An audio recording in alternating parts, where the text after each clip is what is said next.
আসসালামু আলাইকুম। সুপ্রিয় শিক্ষার্থীবৃন্দ, শুভ সকাল। আমি নুরি জান্নাত, তোমাদের বাংলা শিক্ষিকা। তোমাদের সকলকে আমন্ত্রণ জানাচ্ছি আজকের বাংলা ক্লাসে। কেমন আছো তোমরা? আল্লাহর অশেষ রহমতে নিশ্চয়ই ভালো আছো, সুস্থ আছো ও নিরাপদে আছো, এই আশাই রাখছি। সুপ্রিয় শিক্ষার্থীবৃন্দ, তোমরা ইতিমধ্যেই অনেকগুলো বাংলা রেকর্ডেড ভিডিও ক্লাস শেষ করেছো। আশা করছি এই রেকর্ডেড ভিডিও ক্লাসগুলোতে তোমাদেরকে যে যে বিষয়গুলো পড়ানো হয়েছে তার সবগুলো বিষয় তোমরা আয়ত্ত করে ফেলেছো।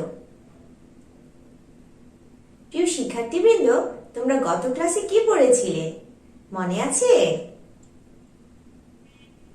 হ্যাঁ, ঠিক বলেছো। গত ক্লাসে তোমরা রাজা ও তার 3 কন্যা গল্পটির বইয়ের কাজ ও প্রশ্নোত্তর পড়েছিলে। এখন আমি তোমাদের পূর্বপাঠ থেকে কিছু প্রশ্ন জিজ্ঞাসা করব। যদি তোমরা উত্তর দিতে পারো তাহলেই আমি বুঝে যাব যে পূর্বপাঠের সকল বিষয়গুলো তোমরা খুব সুন্দরভাবে বুঝতে পেরেছো। কি তৈরি আছো তো? প্রথম প্রশ্ন, বলো তো রাজার বড় কন্যা রাজাকে কিসের মতো ভালোবাসি বলেছিল? হ্যাঁ, তোমাদের উত্তর সঠিক হয়েছে। রাজাকে তার বড় কন্যা চিনির মতো ভালোবাসি বলেছিল। বলো তো রাজার ছোট কন্যা পারুল রাজাকে কিসের মতো ভালোবাসি বলেছিল? হ্যাঁ, তোমাদের উত্তর সঠিক হয়েছে। পারুল তার বাবাকে নুনের মতো ভালোবাসি বলেছিল। সুপ্রিয় শিক্ষার্থীবৃন্দ, বলো তো বনবাস বলতে কি বোঝায়? হ্যাঁ, ঠিক বলেছ। বনবাস বলতে বোঝায় বনে বসবাস করা। আগের দিনে মানুষ কোনো অন্যায় করলে রাজা তাকে শাস্তি স্বরূপ বনবাসে পাঠাতো। তাহলে বুঝতেই পারছো, বনবাসে যাওয়া মানে হলো এক ধরনের শাস্তি। এবার বলো তো পারুল কেন কোনো খাবারে নুন দিল না? হ্যাঁ, তোমাদের উত্তর একদম সঠিক হয়েছে। পারুল কোনো খাবারে নুন দিল না কারণ সে তার বাবাকে অর্থাৎ রাজাকে বোঝাতে চেয়েছিল যে নুন ছাড়া কোনো খাবার সুস্বাদু হয় না, তাই নুনের গুরুত্ব অনেক। সেই কারণে পারুল তার রান্না কোনো খাবারে নুন দিল না।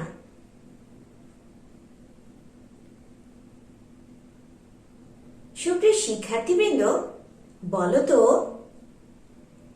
আমাকে চিনতে পেরেছেন? এই প্রশ্নটি কে রাজাকে করেছিল? হ্যাঁ, ঠিক বলেছ।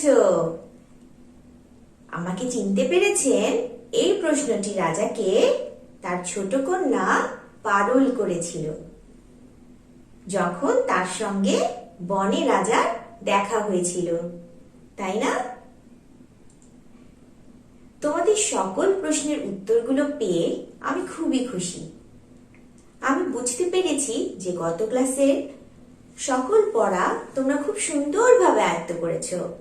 সুপ্রিয় শিক্ষার্থীবৃন্দ, তোমরা ইতিমধ্যেই জেনে গেছো যে বাংলা বিষয়ে তোমাদের কিন্তু পাঠ্য বইয়ের 2টি অংশ রয়েছে।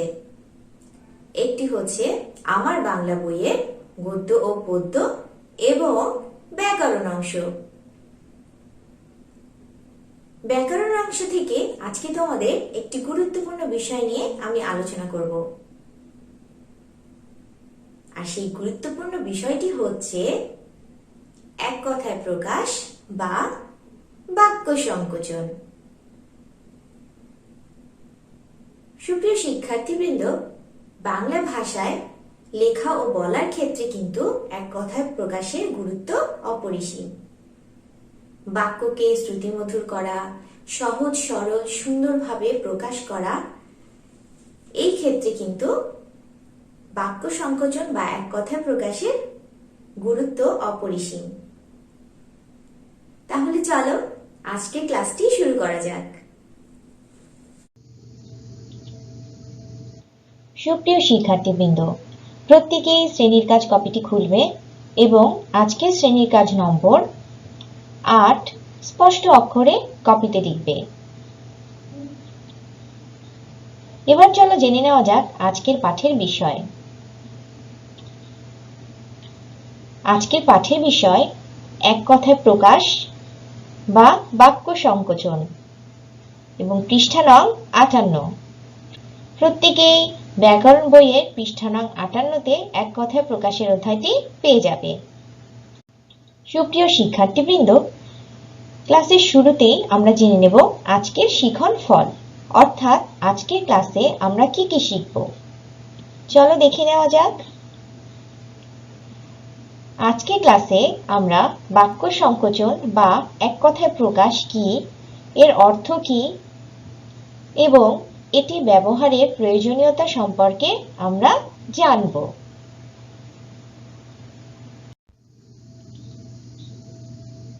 প্রিয় শিক্ষার্থীবৃন্দ, চলো তাহলে এবার জেনে নেই এক কথায় প্রকাশ অর্থ কি।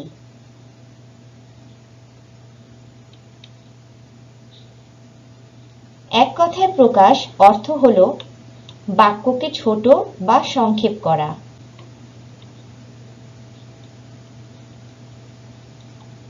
এক কথায় প্রকাশ কাকে বলে?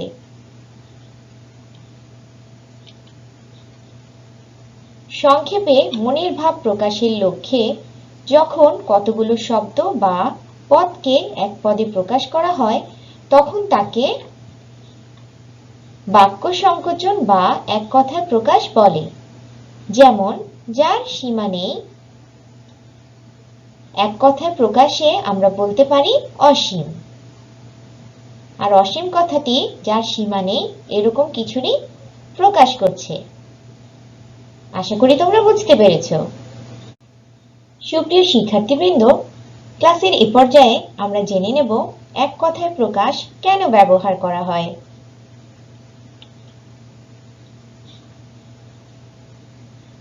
বাক্য সংকোচনের ব্যবহারের ফলে ভাষা সহজ ও সুন্দর হয়।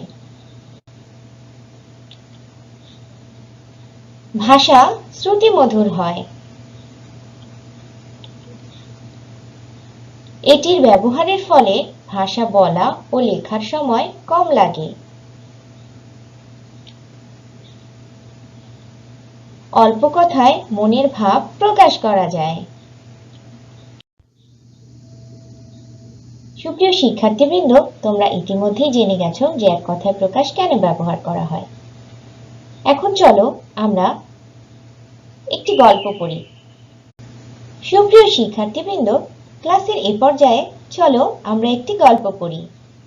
আর গল্প পড়তে তো সবারই খুব ভালো লাগে, তাই না?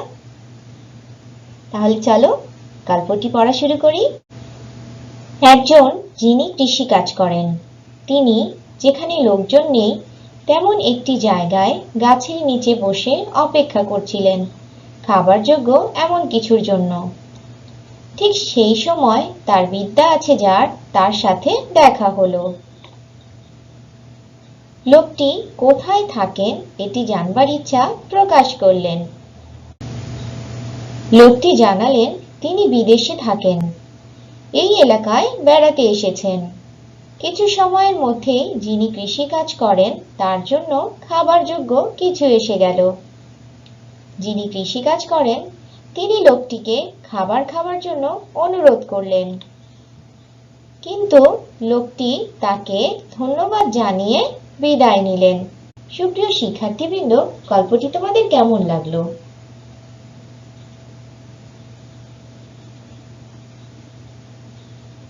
সুপ্রিয় শিক্ষার্থীবৃন্দ, গল্পটি তোমাদের কেমন লাগলো? নিশ্চয়ই ভালো লেগেছে।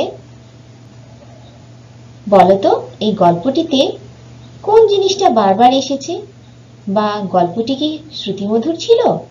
পড়তে গিয়ে কি গল্পটি তোমাদের বুঝতে সুবিধা হয়েছে? সুপ্রিয় শিক্ষার্থীবৃন্দ, আমি জানি গল্পটি পড়ার সময় তোমাদের একটু অসুবিধা হয়েছে, কারণ এখানে বারবার যিনি কৃষি কাজ করেন, যেখানে লোকজন নেই, এই যে বড় বড় বাক্যগুলো ব্যবহার করা হয়েছে, এতে গল্পটি তার শ্রুতি মাধুর্যতা হারিয়েছে এবং এর মূল বক্তব্য খুব সহজ ও সুন্দরভাবে প্রকাশ করতে পারছে না। তাহলে এই গল্পটিতে মূল অসুবিধে কোনটি বলো তো?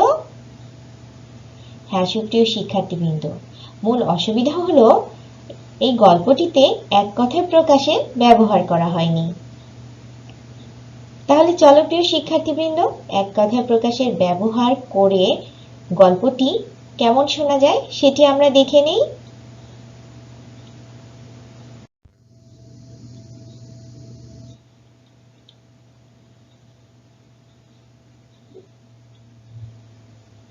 এখন গল্পের এই অংশটিতে আমরা এক কথায় প্রকাশের ব্যবহার করেছি। এবার চলো আমরা গল্পটি পড়ি। একজন কৃষক, তিনি নির্জন একটি জায়গায় গাছের নিচে বসে অপেক্ষা করছিলেন খাদ্য বা খাবারের জন্য। ঠিক সেই সময় তার একজন বিদ্বান লোকের সাথে দেখা হলো। লোকটি কোথায় থাকেন তিনি জিজ্ঞাসা করলেন। লোকটি জানালেন তিনি প্রবাসী, এই এলাকায় বেড়াতে এসেছেন। কিছু সময়ের মধ্যেই কৃষকের জন্য খাবার এসে গেল। কৃষক লোকটিকে খাবার খাওয়ার জন্য অনুরোধ করলেন, কিন্তু লোকটি তাকে ধন্যবাদ জানিয়ে বিদায় নিলেন। সুপ্রিয় শিক্ষার্থীবৃন্দ, গল্পের এই অংশটি পড়তে তোমাদের কেমন লাগলো?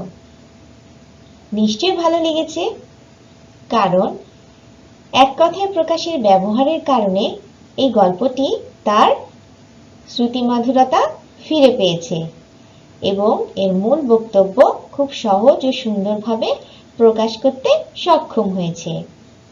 তোমরা খেয়াল করো, আগের গল্পে এই কৃষকের জায়গায় যিনি কৃষিকাজ করেন কথাটি ব্যবহার করা হয়েছিল, আর নির্জন কথাটির জায়গায় যেখানে লোকজন নেই এই কথাটি ব্যবহার করা হয়েছিল।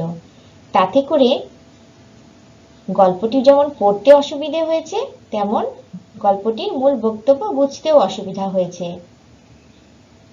তাহলে সুপ্রিয় শিক্ষার্থীবৃন্দ, তোমরা নিশ্চয়ই বুঝতে পেরেছ বাংলা ভাষায় মনের ভাব প্রকাশের জন্য এক কথায় প্রকাশের ব্যবহার কতটা গুরুত্বপূর্ণ। চলো তাহলে আজকে আমাদের পাঠের বিষয়ে যে এক কথায় প্রকাশ বা বাক্য সংকোচনগুলো আমরা শিখব, সেগুলো এক এক করে দেখে নিই। 1 নম্বর, যার সীমা নেই। অর্থাৎ আমরা বলতে পারি যে জিনিসের কোনো সীমা নেই, শেষ নেই, তাকে আমরা এক কথায় কি বলতে পারি? অসীম। যার সীমা নেই এক কথায় আমরা বলতে পারি অসীম। 2 নম্বর, যার অন্ত নেই, অর্থাৎ যার শেষ নেই, তাকে আমরা কি বলি? যার অন্ত নেই সুপ্রিয় শিক্ষার্থীবৃন্দ, তাকে আমরা বলতে পারি অনন্ত। যার অন্ত নেই, এই এক কথায় প্রকাশটির উত্তর হবে অনন্ত।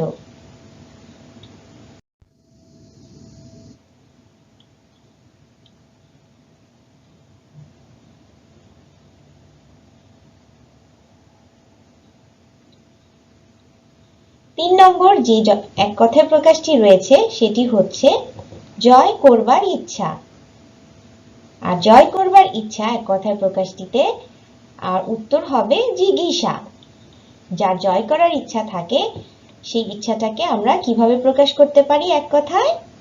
জিজ্ঞাসা।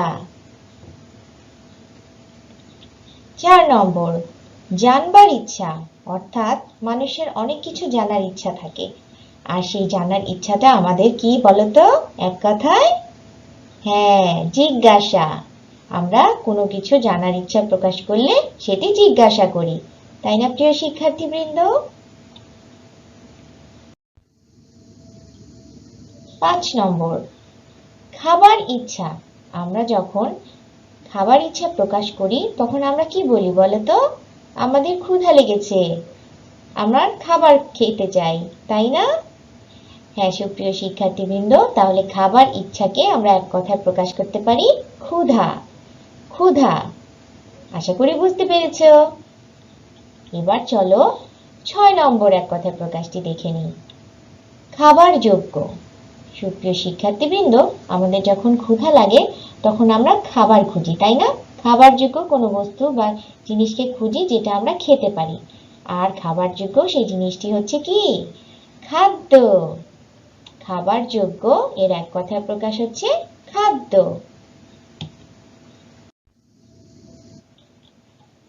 7 নম্বর, বিদ্যা আছে যার। এই কথাটির অর্থ কি বলতো? যে লেখাপড়া শিখেছে, তাই না? হ্যাঁ সুপ্রিয় শিক্ষার্থীবৃন্দ, বিদ্যা আছে যার এর এক কথায় প্রকাশটি হবে বিদ্বান। 8 নম্বর, যে বিদেশে থাকে। যে বা যিনি বিদেশে থাকেন তাদেরকে আমরা এক কথায় কি বলি বলতো? হ্যাঁ, যে বিদেশে থাকে তাদের আমরা বলি প্রবাসী। যে বিদেশে থাকে তাহলে এর এক কথায় প্রকাশটি হবে প্রবাসী।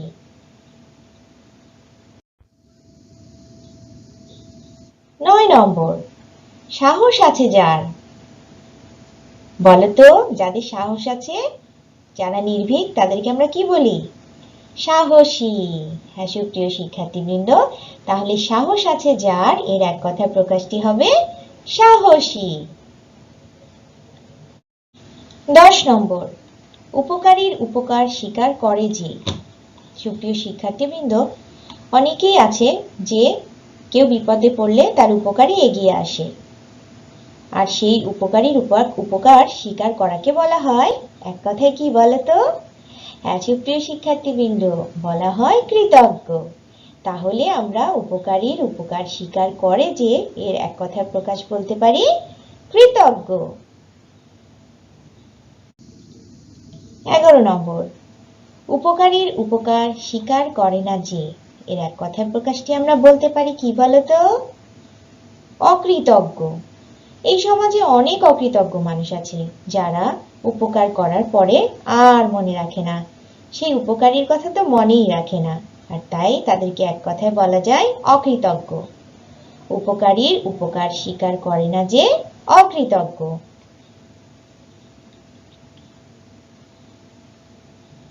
12 নম্বর, সত্য কথা বলে যে। সুপ্রিয় শিক্ষার্থীবৃন্দ, এই জগতে এখনো অনেক মানুষ আছে যারা সব সময় সত্য কথা বলে, আর সেই সত্য কথা বলা মানুষগুলোকে আমরা কি বলতে পারি বলতো? সত্যবাদী। সত্য কথা বলে যে এর এক কথায় প্রকাশ হচ্ছে সত্যবাদী। সত্যবাদিতা কিন্তু একটি মহৎ গুণ, চারিত্রিক বৈশিষ্ট্য, তাই না? আমাদের সকলেরই সত্য কথা বলার চেষ্টা করা উচিত। চলো এবার দেখে নিই 13 নম্বর এক কথায় প্রকাশটিতে কি রয়েছে। 13 নম্বর এক কথায় প্রকাশটিতে রয়েছে উপায় নাই যার। প্রিয় শিক্ষার্থীবৃন্দ, আমরা জীবনে অনেক সময় অনেক পরিস্থিতির মধ্যে পড়ি যেখানে সেই বিপদ থেকে উদ্ধার পাওয়ার কোনো উপায় খুঁজে পাই না, আর সেই সময় নিজেদেরকে কি মনে হয় বলতো? হ্যাঁ, নিরুপায়। তাহলে উপায় নাই যার এই এক কথায় প্রকাশটির উত্তর হবে নিরুপায়। 14 নম্বর, যে জমিতে দুইবার ফসল ফলে। অনেক জমিতেই দুইবার ফসল ফলানো যায়, আর সেই জমিকে আমরা বলি বা বলতে পারি দোফসলি। যে জমিতে দুইবার ফসল ফলে তার এক কথায় প্রকাশটি হবে দোফসলি। 15 নম্বর, যেখানে লোকজন নেই। অর্থাৎ যে জায়গাটি একেবারে লোকজনহীন, সেই জায়গাটিকে আমরা কি বলি বলতো? নীরব জায়গা, তাই না? হ্যাঁ, সেটিকে আমরা এক কথায় বলতে পারি নির্জন। যেখানে লোকজন নেই তার এক কথায় প্রকাশটি হবে নির্জন। সুপ্রিয় শিক্ষার্থীবৃন্দ, আশা করছি যে এক কথায় প্রকাশগুলো আমি তোমাদের সঙ্গে আলোচনা করলাম তোমরা খুব সুন্দরভাবে বুঝতে পেরেছো। ক্লাসের এ পর্যায়ে চলো দেখে নিই আজকের পাঠ থেকে আমরা কি কি শিখলাম।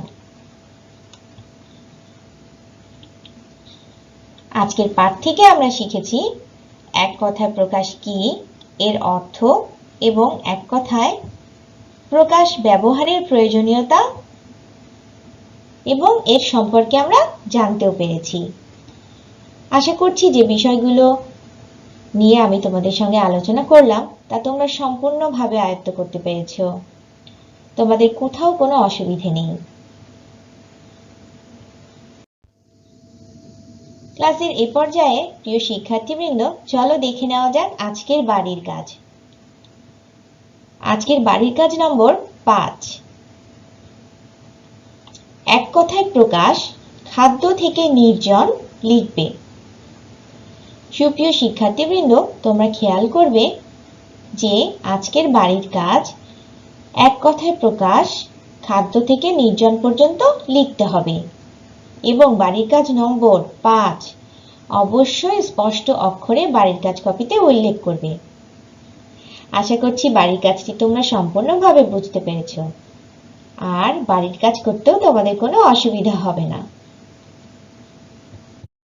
সুপ্রিয় শিক্ষার্থীবৃন্দ, আশা করছি আজকের ক্লাস তোমাদের ভালো লেগেছে। যে বিষয়টি নিয়ে আজকে আমি তোমাদের সঙ্গে আলোচনা করলাম সেই বিষয়টি নিশ্চয়ই তোমরা বুঝতে পেরেছো। প্রিয় শিক্ষার্থীবৃন্দ, এখন আমি আজকের পাঠের বিষয় থেকে তোমাদের কয়েকটি প্রশ্ন করব। যদি তোমরা এই প্রশ্নগুলোর উত্তর দিতে পারো তাহলে আমি বুঝে যাব যে আজকের পাঠের বিষয়টি তোমরা খুব সুন্দরভাবে বুঝতে পেরেছো। প্রথম প্রশ্ন, বলতো যার সীমা নেই এর এক কথায় প্রকাশটি কি হবে? হ্যাঁ সুপ্রিয় শিক্ষার্থীবৃন্দ, তোমাদের উত্তর সঠিক হয়েছে। উত্তরটি হবে অসীম। এবার পরবর্তী প্রশ্ন, বলতো সত্য কথা বলে যে এর এক কথায় প্রকাশটি কি হবে? হ্যাঁ সুপ্রিয় শিক্ষার্থীবৃন্দ, তোমাদের উত্তর সঠিক হয়েছে। উত্তরটি হবে সত্যবাদী।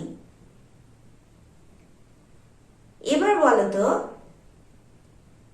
যার কোনো উপায় নেই এই এক কথায় প্রকাশটির উত্তরটি কি হবে? হ্যাঁ তোমাদের উত্তর সঠিক হয়েছে। উত্তরটি হবে নিরুপায়।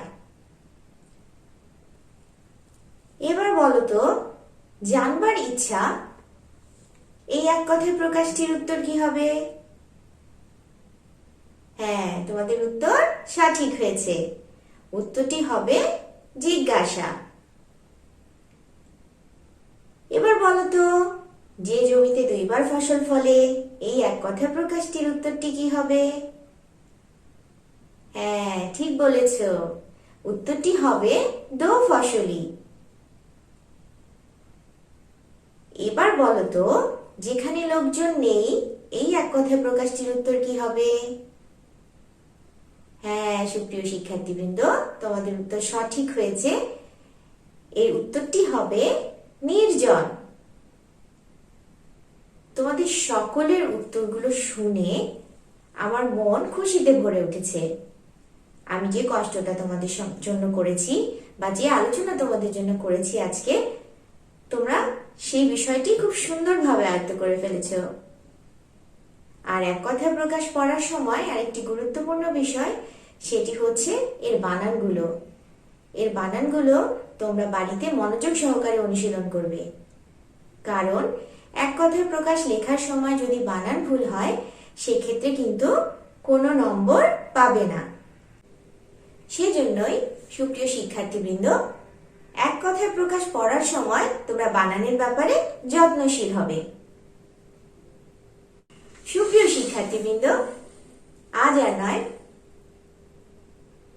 পরবর্তীতে নতুন কোনো বিষয় নিয়ে নতুন কোনো ক্লাস নিয়ে আবারও তোমাদের সঙ্গে দেখা হবে ইনশাআল্লাহ। এই প্রত্যাশায় আজকের ক্লাস এখানেই শেষ করছি। তোমরা ভালো থাকবে, সুস্থ থাকবে এবং মন দিয়ে পড়াশোনা করবে। আল্লাহ হাফেজ।